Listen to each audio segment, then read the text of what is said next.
Hey everyone, this is Chirag Joshi, and this is the Driven Podcast, a segment where I sit down with individuals and people who are actually driving the change forward in this industry and to understand what exactly drives these individuals to drive this change forward. So, in this episode, I have the co founder of Emflux, Mr. Vinay, and today's episode is going to be all about design because Vinay is the design head of Emflux, and we're going to talk about the theme of this episode is about designing in EVs and what it takes and what are the different things that are required to be designing EVs and not just conventional automotives. So that's going to be the theme of the whole thing. So without much further ado, I'm going to have Vinay introduce himself to the community. So Vinay, please give them a brief sort of intro about who you are, what you do, and then we can take forward from there. Okay, so hey guys, I'm Vinay Raj Somashekar. So I'm the co-founder and chief designer here at Emflux Motors. We started Emflux Motors back in August 2016. Wanted to build really cool, sexy sports motorcycles. Well, that's what Emflux as a company is about. But me, I've been at least I wanted to be a designer for quite a long time now, and I'm really happy that I'm getting to do the actual sort of design work here at Emflux. Okay, so should I talk about my journey as a designer?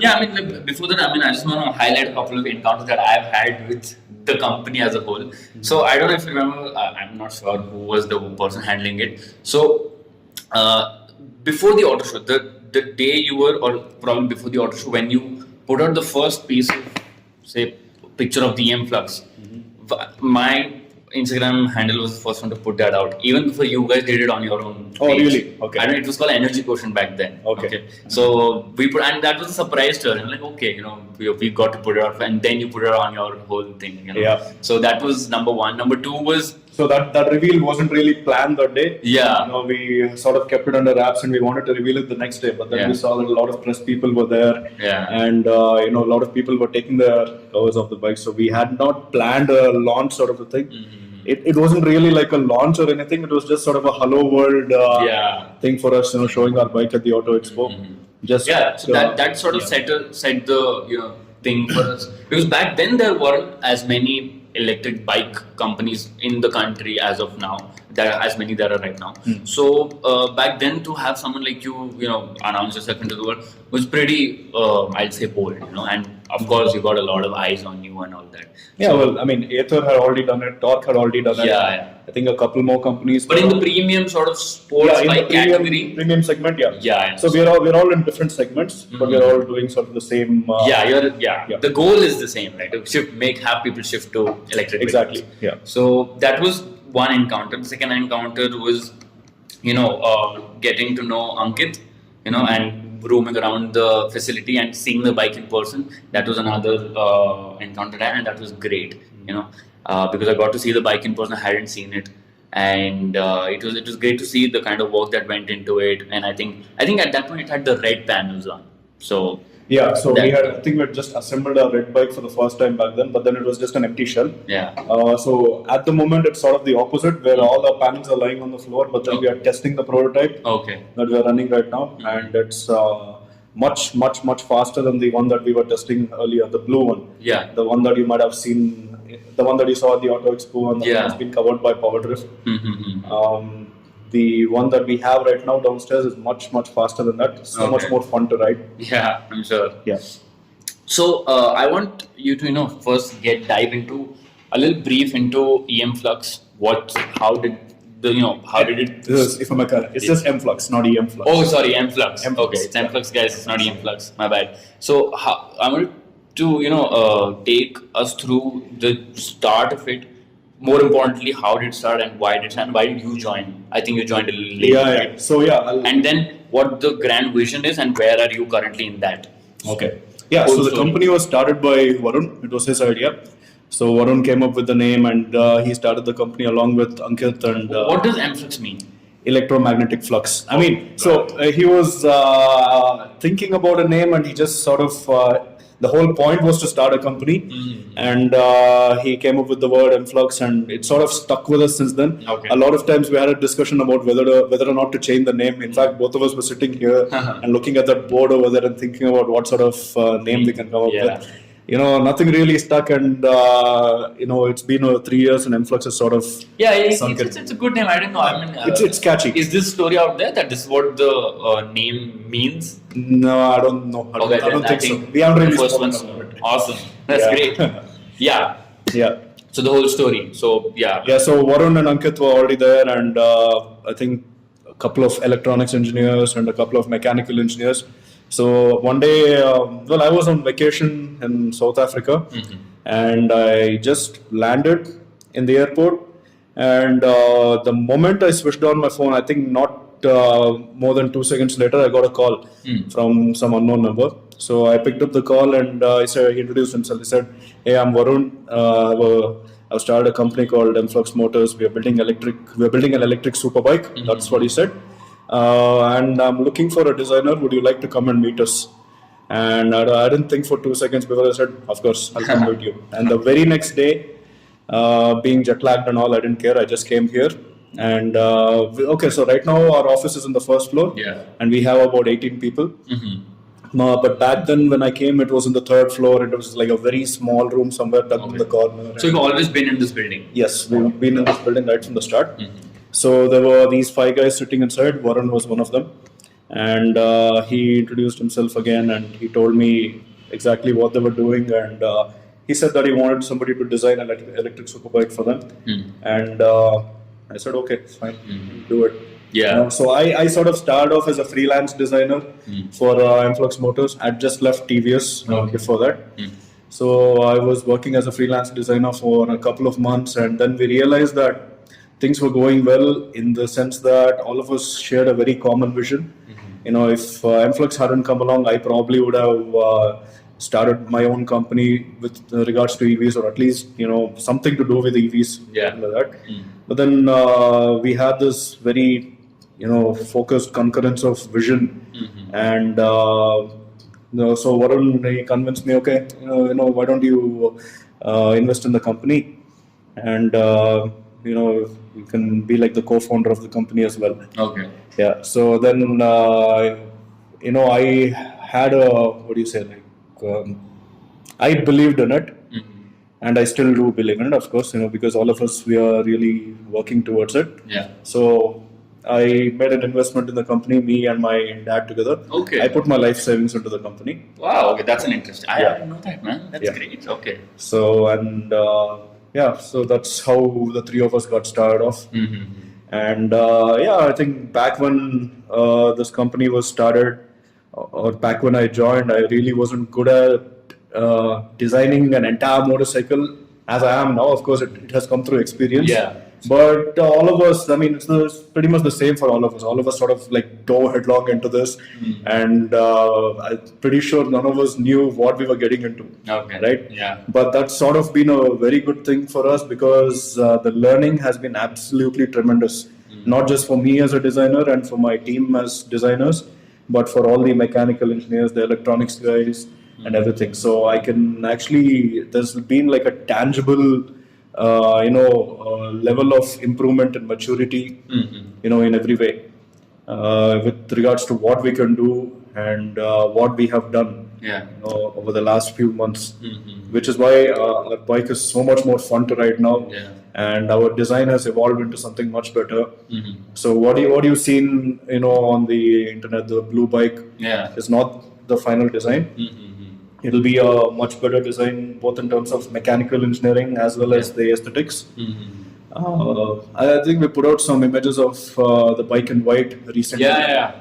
You just did. So that's also like an improved intermediate version. Yeah, in every iteration that you put out, say from the blue to the red to the red to the white, there's some. Well, the blue and the red are more or less the same. Okay, yeah. They're But in the almost white exactly one, the same. but in the white one, there were, Yeah, the white one had a few changes, ergonomic changes, aesthetic changes. Yeah.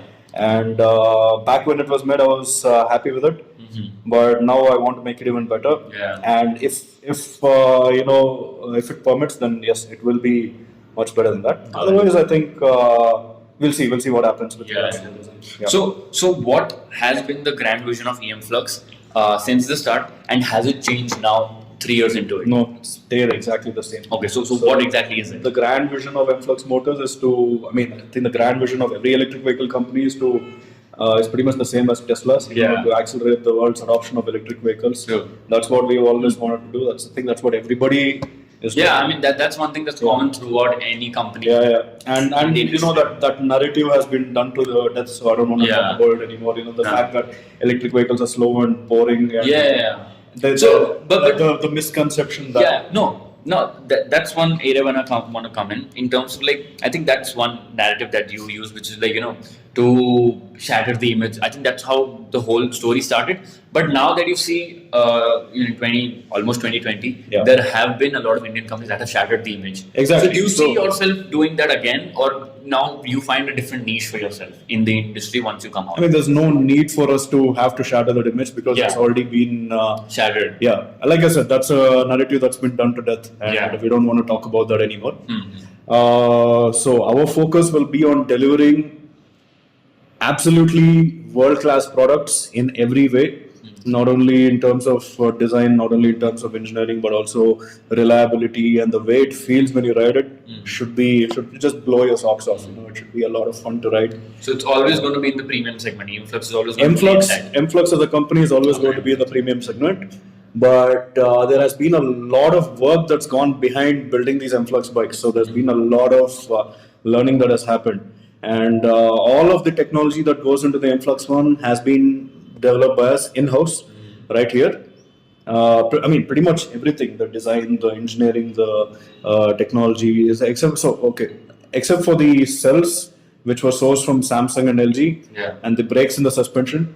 Every single component on this motorcycle has been designed and engineered by us in-house. Okay. Yeah. That's good. So that's a tremendous amount of learning. There's a lot of work. And it would be sort of wasted potential if this technology wasn't applied elsewhere. Right. So Emflux, like I said, Emflux as a company will always stay in the premium segment, but that doesn't mean that we will not get into the commuter segments, for example. Yeah.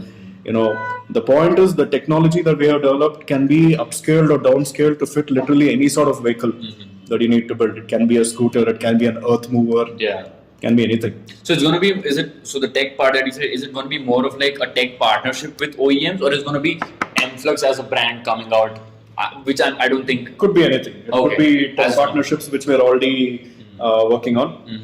Like if some OEM, they want us to build a vehicle for them, we can pretty much build the whole thing for them, or we can slot in at a particular point, and if they just want the drivetrain developed, or they want the drivetrain and let's say the mechanicals developed, we can do that for them. Or if they want us to build a vehicle from scratch, we can do it for them. Got it. Things like that. Yeah. But Emflux as the brand, Emflux as a brand will be known for crazy super sports bikes which are electric, of course. Yeah. Okay, got it. That makes sense.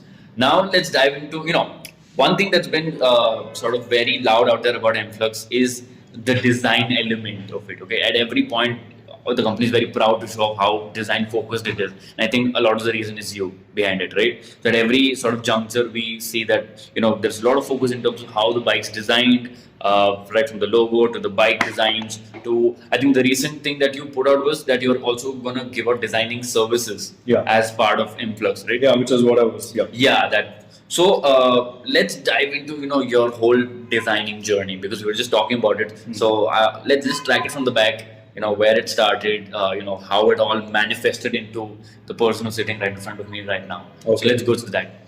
Okay, so if I have to go very far back, I'll go all the way back to school. Yeah. So back in school, I was always interested in my favorite subject was biology, because I got to draw a lot of animals, and plants and stuff like that.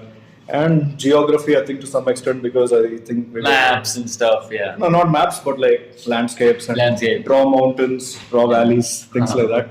But my favorite subject was always biology, because I got to draw a lot of animals and plants and stuff like that. I was absolutely crazy about dinosaurs. I think when I was 8 years old is when Jurassic Park came out. Okay. And I would draw dinosaurs all the time, in school. But I was always also interested in automobiles, because my brother and I, we would collect images of cars and motorcycles, and we would stick them inside books. We had another book for cricket. For Two obsessions of Indians. yeah, for cars and motorcycles, we had a separate book. And I remember, I think when I was probably 10 or 12 years old, in my room, I had a poster of Honda X-Axis. Okay. It was a crazy concept motorcycle from back then. And even back then, with my highly underdeveloped brain, sort of an oxymoron, I knew there was something special about that bike. Okay. And I had that poster up there. And I think things like that, small little things like that, have been some of the biggest influences for me. You know, vehicles, fighter jets. Yeah. Fighter jets. I've been crazy about fighter jets for a long time. I when I was in school, I did a sort of an aero modeling thing where I built a scale model, 3 scale models, actually 2 scale models and 1 truck glider. So I built a scale model of a Beat Jet, which is basically like a small passenger plane. It seats about 20 people, maybe, I'm not sure, something like 20 people. And then I built a scale model of an F-22 Raptor, which is all destroyed now. It's completely destroyed. Yeah. But yeah, so I was interested in cars, motorcycles, and basically anything that moves fast. Yeah. You know, things like that.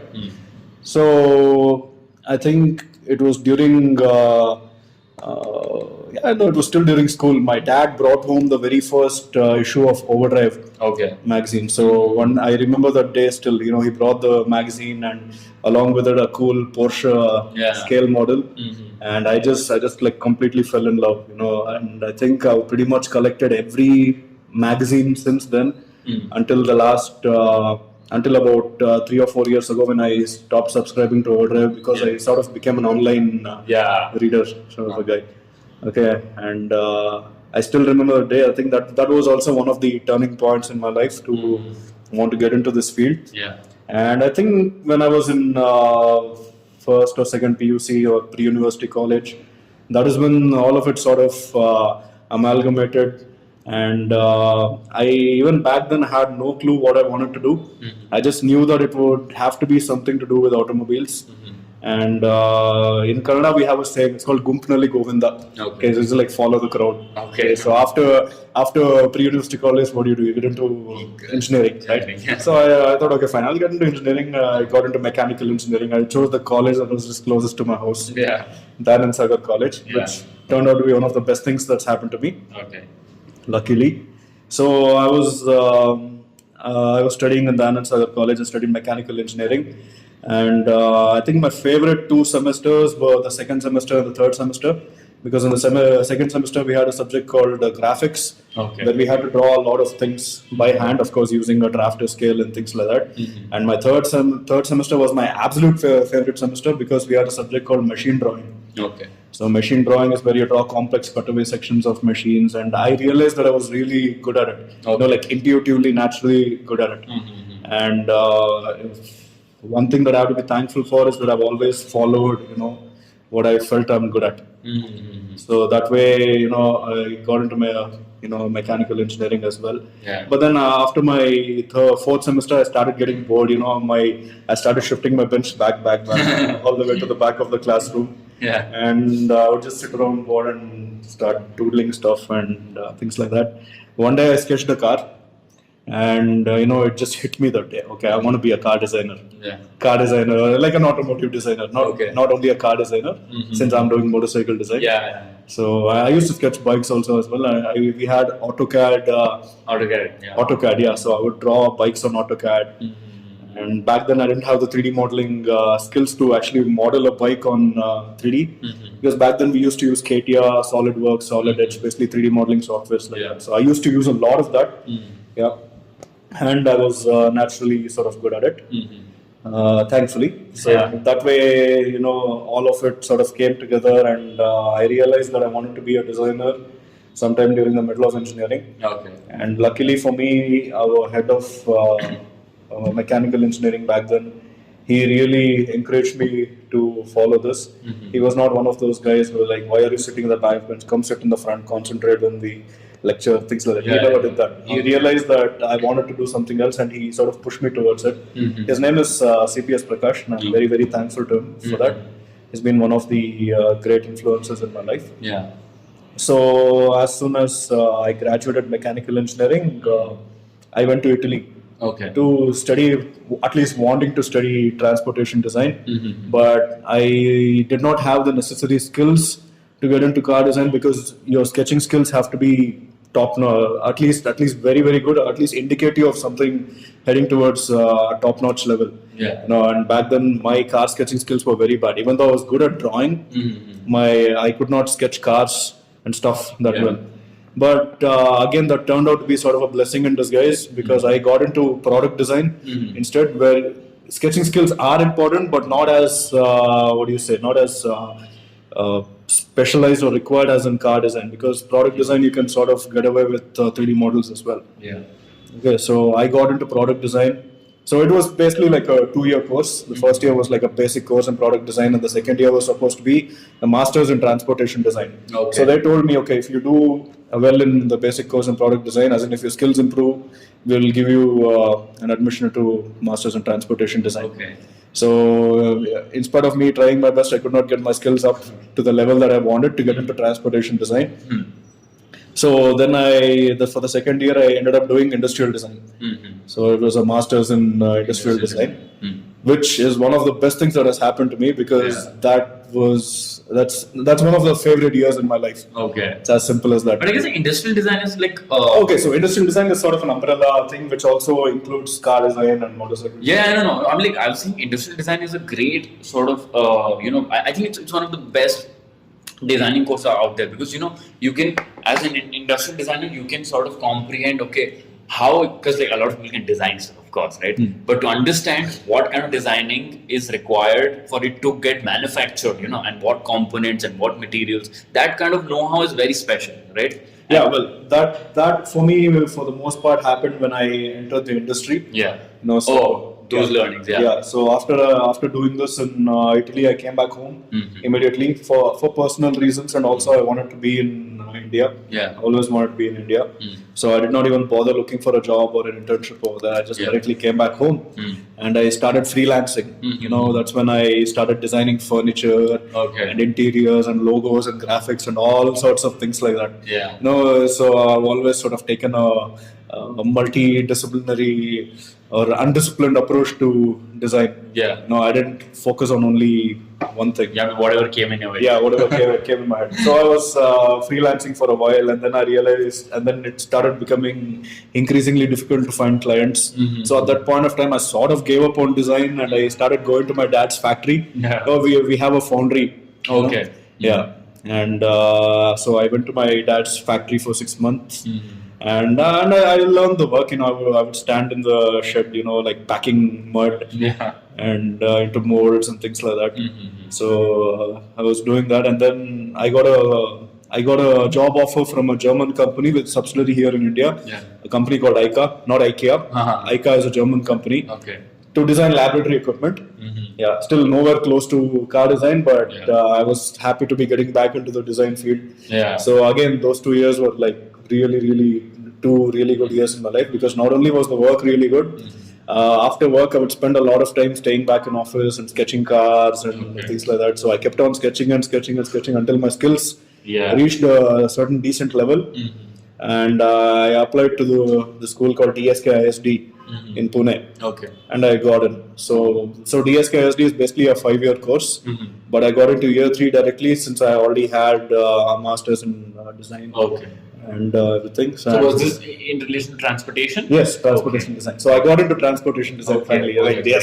Finally achieved my dream sort of thing. Yeah. But I think it's literally manifesting into it because starting from car designing, sketching, all throughout sort of led you to it, right? Yeah. So that was a great. Cars and motorcycles. I keep forgetting to mention motorcycles, but I used to sketch cars, motorcycles. Yeah. Like vehicles as a whole.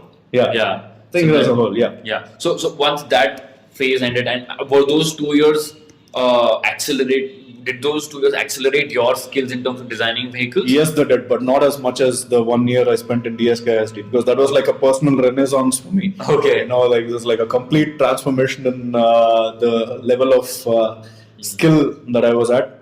And that's thanks to some of my colleagues in my classroom who really helped me, get my sketching skills up. And then it was a very, very, very extremely intense course. Yeah. Some of the most stressful days of my life have been at DSK ISD. So that way, it turned out to be some of the, again, one very intense and one extremely fulfilling year in my life.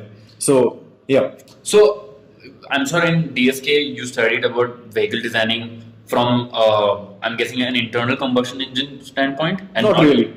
So, did they also include like? So, was it? Did it also get into? But I'm sorry, when you're Okay, designing, in a way, yes. yeah, because one like yeah. when you're designing those vehicles, of course, you have the dimension in place for an engine and not a battery and a motor, right? Honestly, it doesn't matter that much because Because I'm a zero in design, so you need to educate me here, yeah. right? So I'm guessing because as much as I see and I understand, I guess it's not like you can just take a chassis or any design made for an internal combustion engine vehicle and just throw the engine out and put a battery and motor in. Like with a few modifications, you can. Oh, so it probably won't be the most optimal solution. Yeah.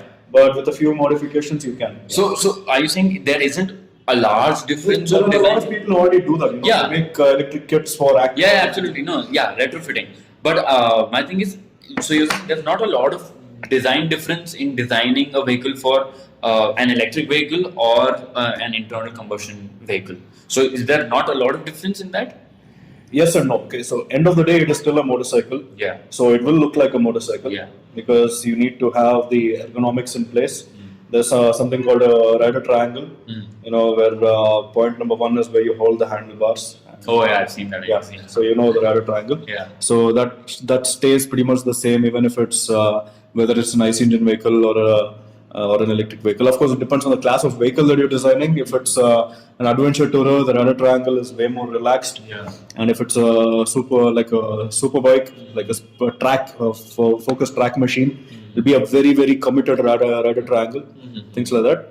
But but the point is, end of the day, it's still a motorcycle. It's just the way that things come together will obviously change, And even in the internal combustion engine vehicles, there are so many different types of internal combustion engines, right? Okay. You have inline fours, you have parallel V twins, and you have boxer engines, and all of them are designed differently, and all of them are mounted differently. Okay. There are so many different types of frames, like chassis that you can use. You have trellis frames, you have perimeter frames, you have a combination of both, and you have a lot of frames where you have monocoque frames.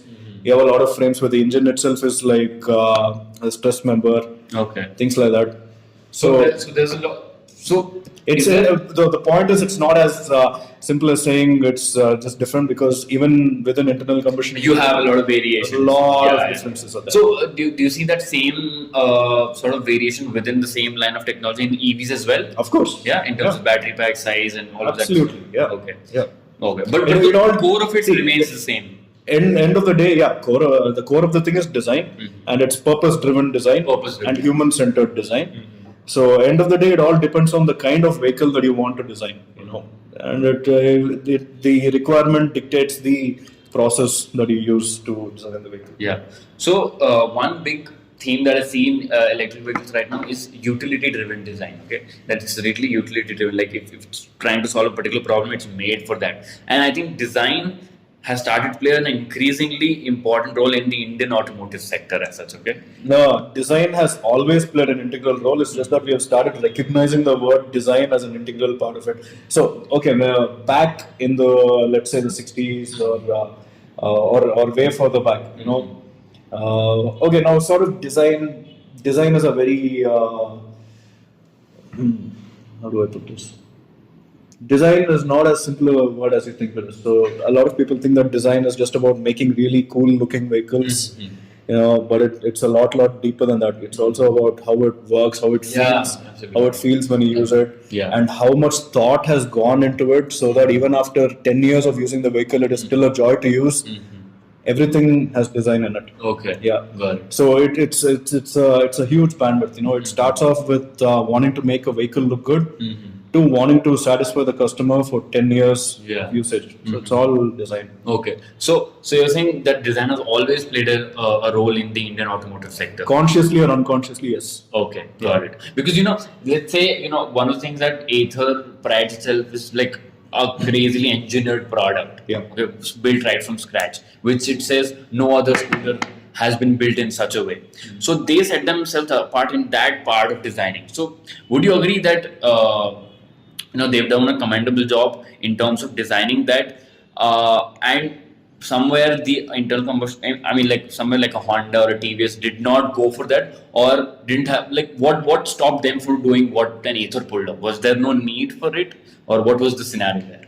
No, I think we are comparing two different things over here, because an Activa does its job perfectly, a TVS to Jupiter does its job perfectly, and an Ather is doing its job perfectly. So an Ather is an electric vehicle that is sort of a smart, connected vehicle, and the Activa is sort of a workhorse for people wanting to commute around the city. Right? It's two very different things. So again, the purpose of what it's built for comes. Okay, got it. So that has design has a big role in producing what it's exactly made for. Yeah, that's true. Got it. That makes sense.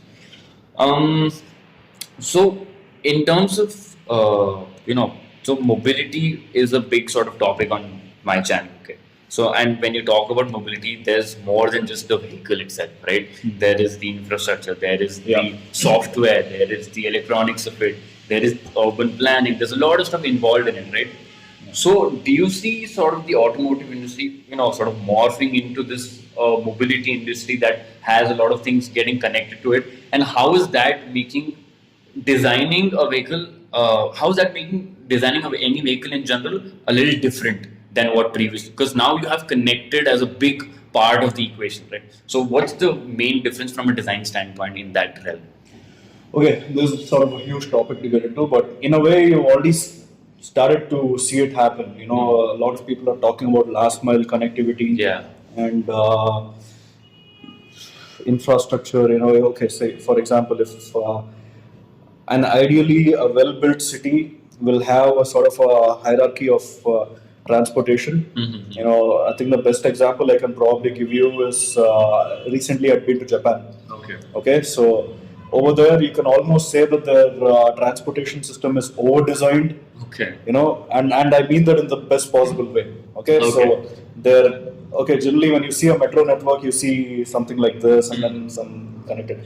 The Japanese metro system is literally like this. They have so many lines running together that you have 1,000 permutations and combinations to get to your end destination, and probably Google will suggest you the most optimum way to get there. But it's all up to you. You have so many choices over there. So to talking about the hierarchy. So they have, if you connecting from cities to cities, they have the Shinkansen, which is basically the bullet train in Japan.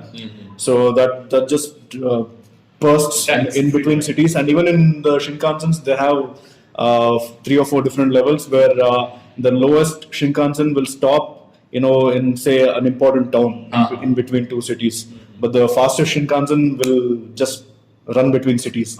Simple as that. And then you have the next level of transportation, which is like the local, not the local train, but like this inside this state or the district, where you get to travel between town to town, things like that, and also it connects to different important areas in the city. And then you have the next level, which is like the local trains, which is one level higher above a metro, which sort of runs peripherally, and it connects important parts of the city where you can get into a metro station and go to where you want to. And then of course you have the metro, which everybody knows. You can connect any part of the private vehicle usage very less there? Not in Japan. In Europe, yes. In Japan, I did see a lot of, they do use a lot of cars and vehicles, especially, I think, not as much as China, I would say, but they do have a lot of two-wheelers over there. Some of the best two-wheeler companies in the world are from Japan. Honda, Yamaha, Suzuki, Kawasaki, things like that. So and then after the metro, you have last mile mobility, where people either walk or they take sort of a small vehicle, which a lot of people are trying to do here. Yulu is trying to do here, and you have Vogo and you have Bounce and things like that. So all of this has sort of come in as a solution that is trying to address another solution, trying to address another solution. But imagine if you were building a city from scratch, like right from scratch, at the point. Imagine that you're building a prototype city somewhere. I can see that design plays a huge part in this, wherein everything is so perfectly integrated, and there's a sort of consistency between the different hierarchies of transportation. That's the way that I see it. Okay. So if there's like a unified governing body, let's say, that takes care of every single one of these transportation needs, I can see that the right from the bullet train down to the last mile mobility solution, which runs at 25 kilometers per hour, up to the bullet train, which runs at 600 kilometers per hour. Everything can be unified into one sort of a homogeneous transportation solution. Okay, so like an interoperable system. Exactly. Yeah. I mean, we're far from that in India. I mean, actually, now that I've spoken, I don't even remember what your original question was, but I think I sort of went off on a tangent. So the question was, how does this new infusion of, having so many of the vehicle acting as a connected system with the infrastructure, with other vehicles, with so many things, how does designing become a little different or not different at all? Like, how do you go about that? Again, like I said, it's all purpose-driven design. So if the purpose is to build, let's say, a perfectly efficient, perfectly functioning transportation system, like the one that I just described, then it's all a matter of how you go about doing it, and design does play a huge part in it. It can be right from consistent aesthetics in between all the systems to perfectly interconnected functionality. So as soon as what's your user experience like? As soon as you get out of the bullet train, you take a local train to the city, and if you happen to get off at a point which is not near your house, then you take the metro. It's about how well each of these systems are connected to each other. And as soon as you get out of the metro, can you walk home, or would you require some sort of a last mile mobility solution? Would you want to haggle with some auto rickshaw guy, about I'm not going to pay you $70 to go 2 kilometers, things like that. Then the solution comes in how well the last mile mobility solution is integrated into the metro station, things like that. So all of this, if a lot of foresight was given into this right from the beginning, I would say we would have much better designed cities, by now. So no, my question was more in respect to like a vehicle in itself, like one unit. Okay? So like the software element is playing an increasingly important role in it, right? So imagine if I'm sure the Emflux one has a lot of great software built into it. If that wasn't the case, imagine the software element. Say you were buildings back like 10 years back, okay? Or just imagine the absence of the software element. Would there be a lot of different design approaches taken to incorporate that element? Because most of the software element brings in a lot of I don't know. I think it's to have like a dashboard, touchscreen dashboard, is also dealing with a lot of. It's also the most fragile part of the bike, because it's prone to whatever dust and rain, and there's so much, because an automotive is meant to take on all of the harsh environment, but not necessarily a piece of gadget, right? You can fall, it breaks. There's so many elements to it, right? So how do you incorporate that, and what was the thought that was put in for the Emflux one? Okay, firstly, your motorcycle will break if you crash it. And your screen could be very much a part of it. And secondly, you can drop this phone into water for an hour and nothing will happen. So it's completely water resistant, dust resistant. Technology has evolved, so much that you don't have to worry about putting really cool gadgets on a motorcycle and it getting damaged or stolen or things like that. So that way, to have a smart screen, which is obviously, you were saying it's a touch screen. It is a touch screen, yes, but we will shut off the touch function when the bike is running. Because we cannot afford to have somebody playing with the touch screen when you're riding. So we will have a really intuitive sort of a navigation system for your thumb. At least for your left thumb, because you're not using a clutch, right? At least on the Emflux one, you're not using a clutch. It doesn't require a clutch. So you will have something that you can use with your left hand and your right hand, of course, to navigate the screen. But in terms of, I guess I'm still not understanding the exact question that you. So I'm trying to ask if there was an absence of all the software systems that exist right now that you're building into it, would there be any different would the Yeah, the vehicles would be like how they were 10 years ago. Okay. That's no, it. I mean, like, if you were to build the same Emflux one, so how big of the how big is the software element a part of the Emflux one experience or the Emflux one product as a whole? We haven't really thought about that. The software experience is going to be a really big experience. We just haven't thought about how cool we're going to make it yet. Okay. It's going to be very cool, but we still haven't, come down to the very fine details of how cool it's going to be. Yeah. But yeah, it'll be a joy to use, just like the Emflux one will be, even if the software is not present. So like you can just shut off the software, you can throw the screen out, and the Emflux one will still be that's exactly what I'm still be an amazing product to use. So basically, I mean, like, so the experience of it does not depend on the software. No, so the software part of it is sort of enhancing your experience at much, but at the very core of it, it is still a superbly fun motorcycle to ride. It's as simple as that. Got it. Yeah. That's great. So I mean, like, that those are the reasons I wanted to ask the whole, because a lot of electric vehicle companies are focusing heavily on the software part of things, to make it cool and intelligent and all that. And they're right to do that. And we are doing it. Yeah, of course, because a lot of data can be tracked through it, and you can improve your vehicles in real time and all of that, right? Yeah. So that's also a focus for Emflux One. Yeah, and the whole, what's it? The whole domain of collecting data is not just isolated to automobiles. I mean, it's happening all around the world. Yeah, absolutely. Facebook is doing it. They're probably even doing it right now. Yeah, yeah. Just So, kidding. but in the automotive sector, this is a fresh inclusion right now, and it's happening, and it's increasingly starting to happen, at least on a private transportation scale. Yeah.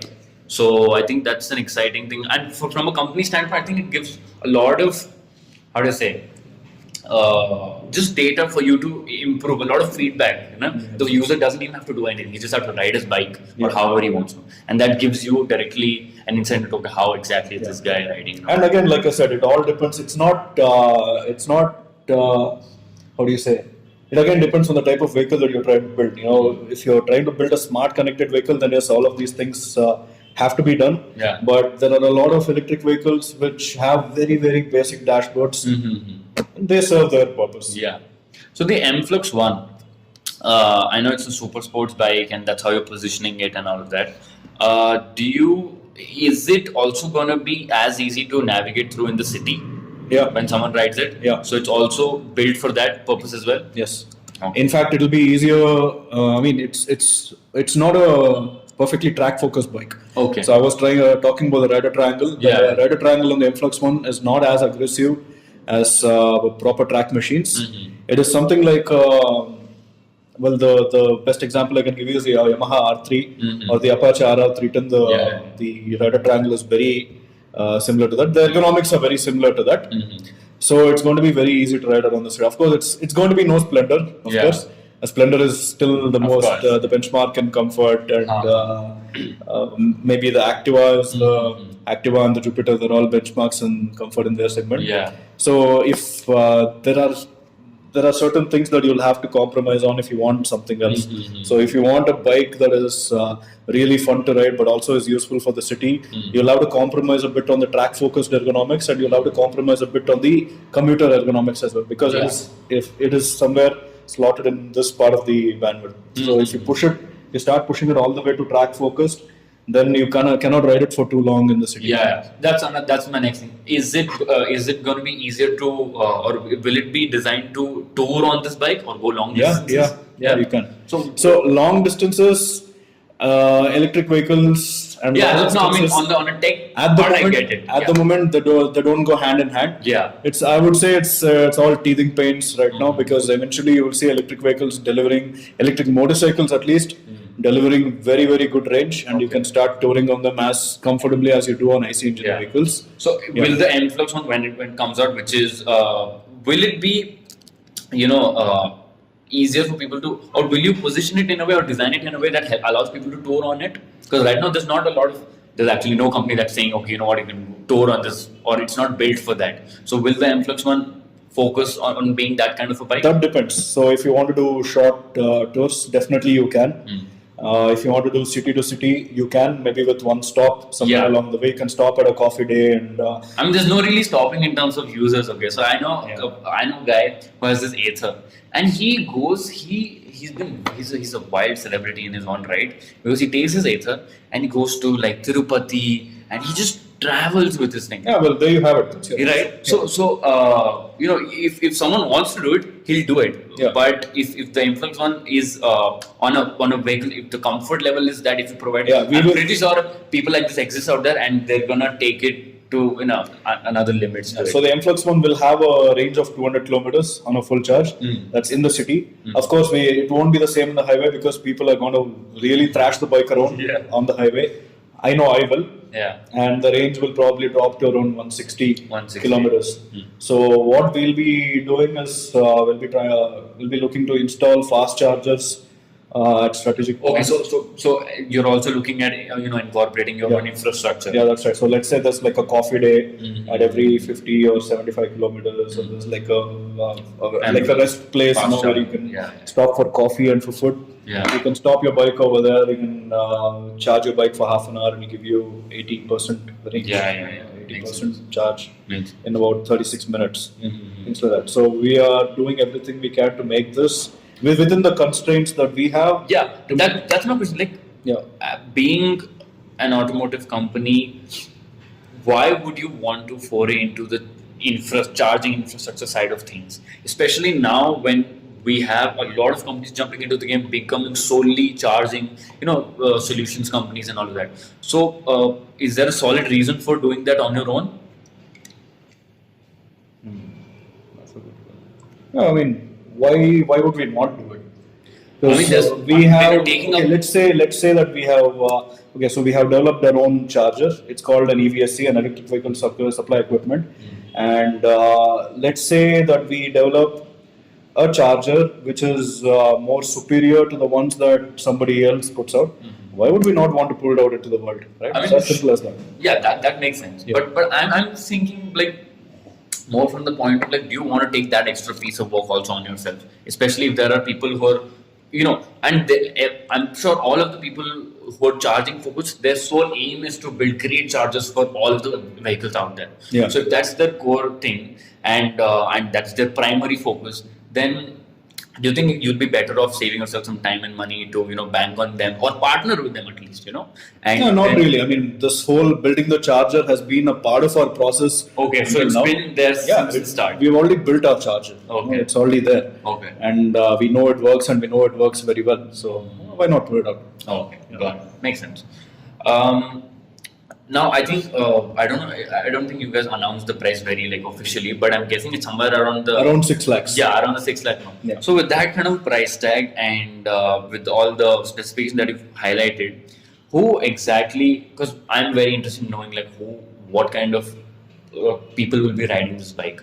So So the who same- exactly are you keeping in mind? The same when you're people who playing? are riding Kawasaki Ninja 650s, the same people who are buying Triumph Daytona 675s, the same people who are buying Kawasaki Z800s and Z900s. So what we will have is a motorcycle that costs around 6 to 6.5 lakhs. And the cheapest 650cc motorcycle you can buy today is about 6.5 lakhs, which is the Kawasaki ER6N or the Ninja 650 or the Versys, which is a little more expensive. But our motorcycle in terms of performance will be anywhere between a 600 to 900cc motorcycle. In terms of acceleration, it's more like a 900cc motorcycle. Okay. In terms of pure top speed, it's something like a 600cc motorcycle. Because we'll be electronically limiting our top speed to 200 kilometers per hour. Yeah. But at least in the city and around the city, there's no avenue to really go faster than that. Yeah. But the whole thrill of riding this motorcycle is in having this tremendous acceleration, which like I said, is going to blow Yeah. your socks off. It's a lot of fun to ride. That's the vehicle that we are focusing on building right now. And the same people who buy these sort of vehicles, a chunk of them we see buying your vehicle. That's one, yes. So, in one thing I know about people who are into such high-end sports bike is the sheer thrill of it, right? Like the sheer, and a big part to do that is the response they get out of the bike in terms of the sound, in terms of the vibrations and all that. Now, getting them to shift onto a more silent version out of it would, for a lot of people I know, would suck the fun out of the whole thing. how do you sort of then reach out to that chunk, because considering that's your market? We reach out to them by asking them to try it once. Okay, that's good. Got it. So our prototype, as crude as it is, as unrefined as it is, I would still keep my 250cc bike at home and I would want to ride this every day because it's already much faster than my bike and it's so much more fun to ride than my bike. I don't care about the sound, I don't care about the vibrations because the whole experience of it is so much fun that you just forget about the rest of the thing. I don't even miss the clutch and the gear because see, you shift gears because you have to, not because you want to, right? You have to. That's the requirement. That's the mechanical requirement of that motorcycle. Yeah. Right. In this case, you don't need to shift gears. All you need to do is throttle and go. Yeah. And the throttle response is so addictive that I don't think anything else matters that much. But see, at the end of the day, there will be a lot of loyalists, and there's nothing. It's not that we want to convert them or anything like that. That's their personal choice, and I completely respect that. And I can also understand why having ridden motorcycles for so long. Yeah. But me personally, Varun, the kind of people we have in this company, we are not too nostalgic about things like that. We have to let old things go. Yeah, that's a great. As people who are building it, that makes sense. But the whole game comes down to what's your target market, and if you're able to convince them, because the market that you just mentioned is heavily dominated by brand. Okay, at that segment you're going against these large brands, Kawasaki and Triumph and all that. Yeah. So do you think that's a potentially big uphill task to get those people? It was a tremendously uphill task, right? Yeah. So what? But do you think that's a great starting point for you as a company? Why not? I mean, how many companies, at least in India, are building electric superbikes? Right? A lot of people are building electric vehicles, and they are trying to go up against 200cc bikes, 300cc bikes, like Ultraviolet, for example. Yeah, Ultraviolet. And we have companies like Ather wanting to go up against Activa, which is the single highest selling two-wheeler in India. Or is it no? It's actually the Splendor and the HF Deluxe scooter in India. So you're saying every segment has its own challenges and you don't find this more daunting than the others. So like I said, these are all teething pains that we have to get through. But you're confident that what you have to offer works well in the segment that you're targeting. Yeah, right? So we are confident because we are building the very best product we possibly can. Right? And I think if the product speaks for itself, eventually it will gain enough traction to become mainstream. Got it. That makes sense. Awesome. There's been a good podcast. I'm going to get into a couple of questions that my community has sort of pitched in. Okay. So we'll sort of answer those a little and try and see what we can do there. That's a good one, because there's a lot of companies trying to build like premium smart sort of sports bikes. And when I ask them what the exact reason is, they aren't able to come up with good answers. But I think this is a new thing I learned today. I don't know if there's a good answer. This is the answer that I would give. No, but this makes sense, right? Because every segment, like even the segment that Ather is trying to play in, they have their own challenge in terms of the size of the market they're trying to go against, right? Here, your challenge is brand and loyalty. There, the challenge is sheer utility, and if there, the challenge is more of like, are people willing to shift? Because the price plays a huge role there. See, every tectonic shift that happens in the industrial world always comes with its initial set of apprehensions and challenges. Like initially, when smartphones came out, they were too expensive, and people were worried about the battery life. People were worried about 10,000 things. Now there's a smartphone in everybody's hand. Yeah, absolutely. Nobody even cares about the Nokia brick anymore, except in memes and things like that. Total due respect to that product, but I don't see anybody using it anymore. Got it. Okay, so a couple of questions here. Number one, I'm going to take it from Trey Minded. I'm not sure what your real name is, but we'll just go with Trey Minded? Trey Minded. Trey_Minded. TRAY. Trey Minded. Yeah. Okay. So he asked, which material was used for making the frame and the body of the motorcycle? Mild steel. Okay, mild steel. That's a very straightforward question. Okay, why is frame and the bodywork? Yeah. Okay, so the frame and the body of the motorcycle. Okay. Is it the panels of the motorcycle? Yeah, I'm guessing that's what the panels are FRP, fiber reinforced plastic. Got it. Yeah. Then next is Ajay. Why is there so much delay in bringing out the bike? Is it because funding or fine tuning? I think this is the thing that A lot of people want to know, so I think we should address it. What's taking Emflux so long, and the stuff that you mentioned to me earlier, how you're more. Actually, I want you to continue with the whole thing. So, what's taking you so long? Well, it's both of them and more, if I have to be very honest. So, engineering a vehicle is not an easy task because it has to be. Well, first of all, we are doing this for the very first time, but that's not the main reason. We are a startup and we are very, very severely limited on funds and resources, which is why we have to be very frugal, but that comes at the cost of being a bit slow in terms of development. And we are building a vehicle that has never been built in this country before. And it's a super bike, right? So if there is one component that is badly engineered, one nut or bolt which is not properly conceptualized or conceived, right? It could mean an accident and that could mean death to the person who's riding it. So it takes a very long time to engineer, to design, to engineer, and to actually bring a product like this out into manufacturing. So if I have to give you an example, I joined TVS in 2014. August of 2014, and my very first day over there, I saw the finished design of the Apache RR 310. The very first thing I saw was like a fully finished clay model, and they had a couple of prototypes also ready. So that's the Apache RR 310, and the RTR 200 was already like it was ready, and the bike only came out as I was leaving TVS, which was 2 years after that. Okay. The RTR, and almost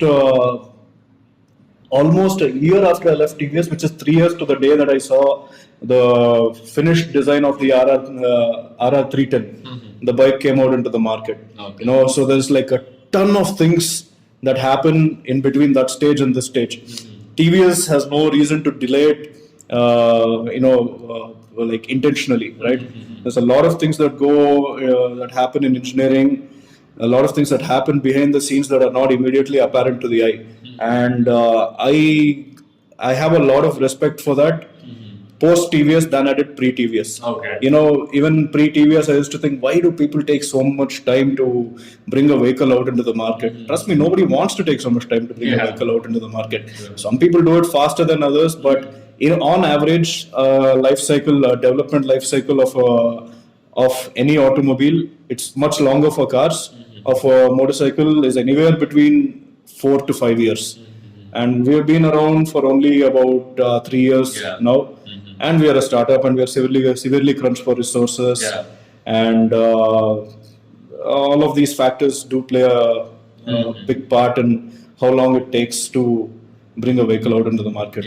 And one of the interesting that we discussed before the podcast was that you're now banking more on building a profitable business in order to sustain this, and not really clinging your hopes on doing it on funding as well. So that's a big bold statement. Any reason, like, does that stem out of like the reason conviction to make this happen, and it's not just a startup game you're playing? That's I don't even know what that means. The reason we are doing that is because we have to survive, and if touch wood, if the day we go under and we go bankrupt, it should be nobody's fault but our own. Okay. That it happened. So to put it another way, we should have tried absolutely everything within our power to have wanted to stay alive and to get this vehicle out into the road. So if we are not getting funding, or if the funding is going to happen in the future, but then we didn't stay alive long enough to see that day, it would be nobody else's fault but our own. So what's the point in waiting around and blaming other people that things are not happening for us? Instead, we just decided to take matters into our own hands. And like I said, the amount of learning that has happened, like right from inception until now, has allowed us to start exploiting that for revenue. Okay. So some of the products that we developed to test our bike, we can start. We have actually started selling to other people. Okay. To test their vehicles, and all of the knowledge that we have gained, we can use it to build vehicles for others through development contracts, things like that. So we can, as we stand, we can pretty much build an entire vehicle for another company if they want it. Or let's say they already have a vehicle but they're looking for a drivetrain, we can build it for them. Or if they have the drivetrain and they want the mechanicals and the aesthetics done for them, we can do it for them. Things like that. Okay. So using the things we have at our disposal, sorry, to become not only not only sustain ourselves with revenue but to become profitable. That's exactly what we're doing right now. We are not waiting around. I think that stems out of sheer commitment to see the day of this bike coming Exactly. out in the market. Exactly. And just like hearing that, like, So really, it may take a bit of a longer time for us. I'm really sorry to say this. Yeah. It may take longer for the Emflux one to come out, but we will make it happen.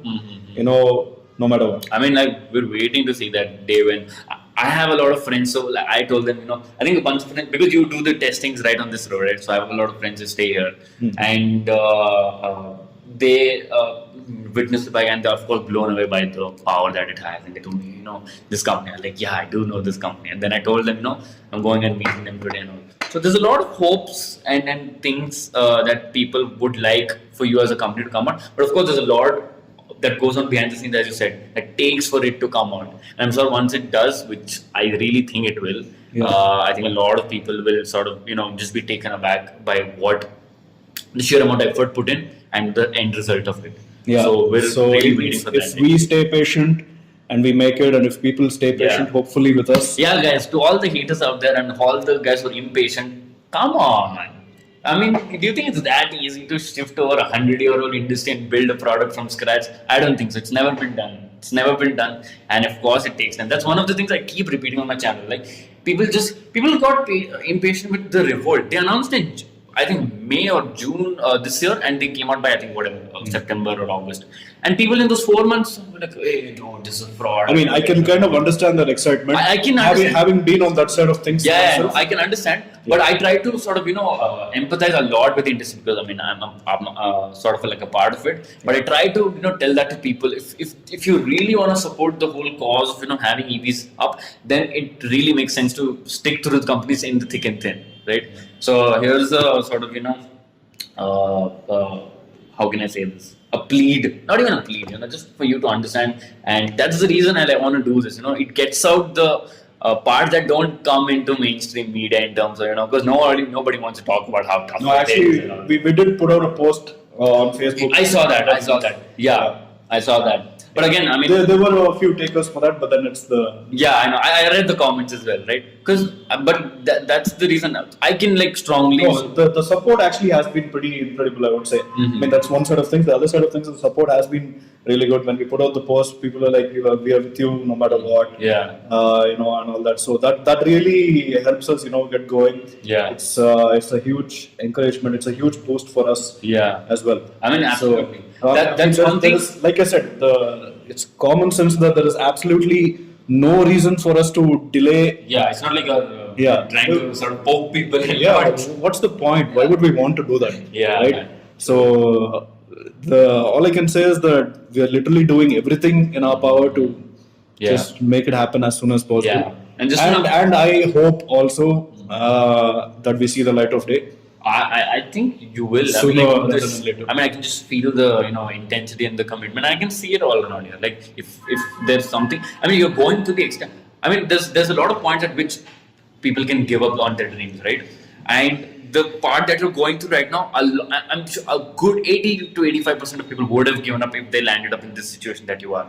But I hope not. I hope people don't give up on their dreams. No, but most do, right? I hope they don't, but most do. But the fact that you're sticking if they do give it up, I would say things got really, really, really bad for them, or they didn't dream what they dreamed is not actually their dream. Yeah, exactly. So the fact that you're sticking through the whole thing, and the fact that you're making all these different things work out for yourself, is a big testament to how badly you want it to come into the market, and how badly you want it for people to see it. So guys, the least we can do is just lend our support here, okay? Because there are a lot of things stacked against the industry and every single company in it. So that's one thing I try to make an appeal across any company. I actually put out a post as well that we have the least we can do, and in fact the most we can do is lend our support, because that encourages everyone's doing. A couple of more questions. I think I have. Okay, I think that's about it. We've come to the end of it. We've mostly covered those questions that I just saw here. So one last sort of message to all the upcoming budding automotive designers, because there's a lot of people trying getting into the field of automotive designing because of this new influx of exciting startups like yours. And so, what is your sort of message to them? Do they have to be because your journey was very different in terms of going into product design, then all other kinds of designing, freelancing, and then landing up into transportation design. So what's a message for anyone who's trying to get into this field?